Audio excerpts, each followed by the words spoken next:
솔직하게 말씀드릴게요. 네. 부정적이에요. 부동산이 추가로 폭락할 가능성은 국내 상황만 보면 없다고 봐요. 가격이 폭락하지는 않지만은 가격이 상승으로 돌아서기도 어렵다. 저는 그렇게 보고 있어요.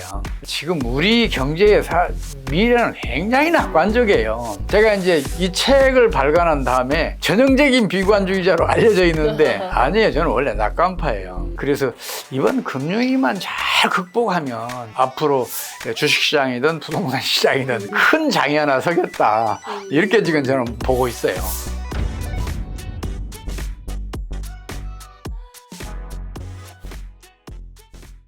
세 번째 이제 뉴스 한번 또 짚어보겠습니다. 부동산 얘기예요. 요즘에 부동산 좀 나아질까? 매매 급증 기사가 쏟아지고 있기도 하고 좀 상승 거래하고 있다. 1년보다는 조금 아파트 가격이 좀 오르는 추세가 다시 돌아오는 것 같다. 부동산 경기 반등의 시작일까 좀 기대하는 눈치들이 많은 것 같기도 한데 조금 어떻게 보실까요? 부동산 시장도 일정한 주기를 가지고 있어요. 그래서 우리 역사를 보면 대체적으로 투기 광풍이 부는 광기 현상이 한 3년 정도 지속이 돼요. 그 다음에 패닉이 오는데 이건 반년에서 한 1년 정도 지속되고 그 직후에 또 이제 그 붕괴가 오는데 이것도 이제 반년에서 1년 정도 지속돼요. 최근 상황을 보면 2018, 19, 20년은 투기 광풍이 불었잖아요. 이게 광기 현상이 일어난 거죠. 그 다음에 이제 2021년 패닉, 그리고 2022년 붕괴가 일어났어요. 그렇다면 그 다음에 이제 한 5년 정도의 장기 정체기에 들어가게 돼 있어요. 실제로 지금 장기 정체기에 들어갔어요. 지난해 그렇게 급격하게 하락하던 부동산, 특히 아파트 가격이 지금 올해는 일부 지역에서 일부 아파트는 지금 가격이 상승하고 있잖아요. 그 얘기는 부동산 시장이 이제 장기 정체기에 들어갔다. 이렇게 봐줘도 무방해요. 그래서 부동산이 추가로 폭락할 가능성은 국내 상황만 보면 없다고 봐요. 그렇다 해서 이게 부동산 시장이 다시 반등을 한다. 또 그렇지도 않다고 저는 생각을 하고 있어요. 왜 그러냐면요. 부동산이라는 것은 내 저축으로 사잖아요. 그 저축에 충분히 축적될 시간이 필요하잖아요. 이게 이제 한 5년 정도 걸려요. 그 2018년부터 2010년도 사이에 투기 광풍이 부니까 저축이 좀 있는 사람들은 이제 심지어는 빚을 내서라도 이제 그 부동산 수요에 가담을 했기 때문에 지금 수요가 공동화된 상태예요. 그래서 가격이 폭락하지는 않지만은 가격이 또 상승으로 돌아서기도 어렵다. 저는 그렇게 보고 있어요. 그래서 부동산 투자하시는 분들은 수비적으로 하시는 게 좋겠다는 생각을 해요. 제가 이제 주식 투자나 부동산 투자 하시는 분들한테는 꼭 그런 말씀을 드려요. 제가 여기에서 그래프를 그려서 여러분들한테 보여주면 설득력 있죠. 그래 이렇게 말씀하시겠죠. 근데 그거는 제 거예요. 그분들 거 아니에요. 그래서 진짜 부동산 투자를 하고 싶거나 주식 투자를 하고 싶으시면 본인이 직접 그 주기를 그려봐야 돼요. 본인이 직접 그리잖아요. 그러면 내가 한 거라 그만큼 가치 있게 보여요. 사회심리학에서 그렇게 얘기를 해요. 그래서 반드시 본인이 그려보시고 투자를 하시라고 말씀을 드리고 싶어요.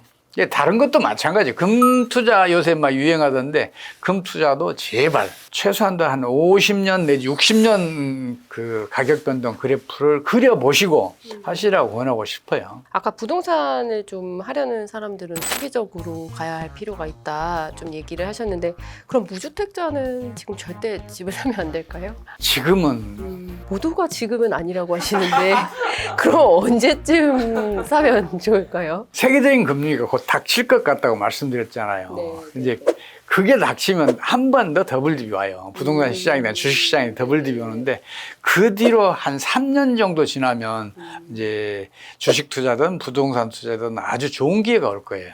왜 그러냐면 지금 우리 경제의 미래는 굉장히 낙관적이에요. 제가 이제 이 책을 발간한 다음에 전형적인 비관주의자로 알려져 있는데 아니에요. 저는 원래 낙관파예요. 실제로 지금 우리나라 잠재 성장률은 흔히 그 알려져 있듯이 2%가 아니에요. 6%가 넘어요. 이거는 뭘로 증명이 되냐면 우리 2021년도에 그 경상수 적자가 4.9%였잖아요. GDP에. 그럼 그만큼 더 소비해도 된다는 얘기였어요. 그러면 6% 성장 얼마든지 가능했단 말이에요. 이게 경제정책 실패하니까 그건 못했을 따름이지. 그리고 지금 우리 미래가 얼마나 낙관적이냐면 우리 국민소득 지금 35,000달러 갔다 32,000달러로 떨어졌잖아요. 근데 지금 국민소득 10만 달러를 견뎌낼 산업들이 크고 있잖아요. 수송기계류를 포함해서 일반 기계류, 또 정밀 기계류, 또 배터리 산업을 포함해서 정밀 화학 산업, 어떤 산업은 20만 달러도 견뎌낼 그런 산업들도 크고 있어요. 이제 반도체 산업은 제가 일부러 너무 잘 알려져 있어서 말씀을 안 드렸어요. 이거는 메모리든 그 시스템 반도체든 지금 우리나라는 세계 최강의 경쟁력을 가지고 있어요. 그리고 지금 여러분 잘 아시다시피 그 한류 세계를 호령하고 있잖아요. 근데 이 문화는 이 산업과 상승작용을 해요. 일반적으로 문화는 선진국에서 후진국으로 흘러가요. 후진국에서 잘 사는 나라니까 부럽잖아요. 그러니까 그 문화도 본받는단 말이에요. 근데 우리나라는 역으로 더 잘 사는 나라로 지금 역류하고 있잖아요. 그만큼 우리 한류의 에너지, 동력은 막강하단 말이에요. 그래서 이런 그 한류의 힘에 의해서도 우리 경제에는 미래는 아주 밝다고 봐야 돼요. 그래서 이번 금융위기만 잘 극복하면 앞으로 주식시장이든 부동산 시장이든 큰 장이 하나 서겠다. 이렇게 지금 저는 보고 있어요. 방금 이야기해 주신 거 들어보니까 이제 WDF 후에는 좀 그래도 호황기가 이제 올 것 같다 이렇게 얘기를 해 주신 것 같은데요. 한마디로 올해 좀 부동산 경기를 조금 종합해서 한마디로 해주신다면 어떨까요? 솔직하게 말씀드릴게요. 좀 부정적이에요. 물론 이제 실물 분야에서는 경기를 상승시킬 요인들이 많기는 해요. 또 경제 활동이 정상화되고 자원가격 하향 안정화되고 코로나 사태 진정되고 또 중국 경제도 살아나는 듯하고 이제 그런데 문제는 뭐냐면 실물 부분이 아무리 긍정적이더라도 금융 부분이 부정적이면 그 아무런 힘도 못 써요. 그래서 통화금융 부분이 지금 세계적으로 신용 파괴관리가 작동 중이고 언젠가 어디에선가 트리거가 또 하나 발생하면 이게 물 위로 올라가서 본격적으로 진행할 거예요. 미국 같은 경우에는 지금 3개월에서 6개월 안에 뭔가 트리거가 터질 것 같아요. 다만 이제 그 트리거라는 게 워낙 돌발적인 거라 어떤 형태로 어디에서 언제 발생한다는 걸 제가 몰라요. 그거는. 설령 이 트리거가 발생하지 않더라도 9개월쯤 후에는 미국 주식시장, 부동산 시장에서부터 붕괴가 올 것 같아요. 지금 뭐 다우지수 같은 경우에는 3만이 심리적인 저지선이라고 그러잖아요. 그게 깨지면 대체 없이 미끄럼 탈 것 같아요. 그리고 지금 미국은 상업용 부동산 때문에 지금 아우성이잖아요. 근데 상업용 부동산뿐만 아니라 주거용 부동산도 거품이 잔뜩 껴 있어요.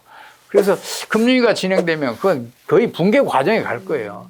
그렇게 위험한 상황이기 때문에 지금은 투자 활동이든 경제 활동이든 최대한 수비적으로 조심해서 하시는 게 좋겠다 하는 말씀을 드리고 싶어요. 장기 무역 적자, 뭐 경상수지 적자, 사실 위기라고 볼 만한 또 요소들이 여러 가지가 있는데 경제 위기를 조금 최소화할 수 있는 어떤 시급한 대처 무엇이 있을까요? 미국이 고금리 강달러 정책을 펼치는 것은 내 이웃을 거지로 만드는 정책이에요. 우리나라도 타격을 입었고 또 이제 제3세계의 국가들도 대부분 외환위기를 겪고 있잖아요. 그 나라들 희생 위에 미국 경제가 지금 현 상태라도 유지하고 있는 거거든요. 근데 이처럼 이제 내 이웃을 거지로 만드는 정책이 미국이 펼치고 있으면 어느 누구도 미국에 협조 안 해요. 국제 공조 체제가 구축될 수가 없는 상황이에요. 그래서 제가 엄청 걱정하고 있는데, 그래서 미국이 지금 어떤 트리거가 터져서 조만간 금리가 진행되더라도 미국이 그걸 차단할 수가 없겠다 싶은 생각이 들어요. 이제 그런 상태에서라면 우리라도 살아야 되잖아요. 미국이 내 이웃을 거지로 만드는 정책을 펼치면서 우리를 어렵게 만들었는데, 그럼 우리도 그에 맞대응을 해야 될 거 아니에요. 그러면 우리나라 기준금리를 미국보다는 1%까지 끌어올려야 돼요. 그리고 우리나라 환율도 하루빨리 1,100원대로 떨어뜨려서 매년 50원씩은 떨어뜨려 줘야 미국으로 이탈했던 국내 저축 금융 자본들이 우리나라로 다시 되돌아와요. 그러면 국내에 유동성이 풍부해져서 그 유동성을 바탕으로 앞으로 닥칠 경제난을 헤쳐나갈 그 힘을 얻을 수가 있어요. 제발 그래줬으면 좋겠는데 정책 당국이 자꾸만 그걸 미적미적하고 있어요. 얼마 전에 한국은행 총재가 그러더라고요. 환율 상승이 수출에 부정적인 영향을 끼칠 수도 있다는 것을 인정을 하더라고요. 공개적으로. 그래서 이건 진짜 혁명적인 변화다. 그런 생각을 했고 바람직하다 이렇게 봤었는데 근데 환율 떨어뜨리는 일에는 극도의 저항감을 가지고 있더라고요. 기준금리 올리는 것도 마찬가지고요. 그래서 조금 답답한 상황입니다. 네, 마지막 질문 이제 드릴게요. 경기 침체, 우리가 앞으로 좀 할 수 있는 것에 대해서 마무리로 한마디 해주세요. 국가 경제가 파국을 치닫거나 아니면 그 위기에 직면해 있거나 그러면 개인들이나 기업들이 개별적으로 어떻게 해볼 도리는 없어요. 그저 수비적으로 또 조심스럽게 경제 활동, 투자 활동을 하는 수밖에 없어요. 저는 그렇게밖에 말씀을 못 드려요. 저는 이제 나이가 제법 있어서 여러 차례 경제난을 겪었잖아요. 특히 외환위기 같은 경우에는 제가 현장에 있었으니까 이제 정책 당국하고도 엄청 싸웠었고 그랬었는데 그러고 나서 이제 그 경험을 바탕으로 이런 말씀을 드릴 수밖에 없어요. 그래서 제가 더 안타깝습니다. 알겠습니다. 오늘 소장님 말씀 정말 감사합니다.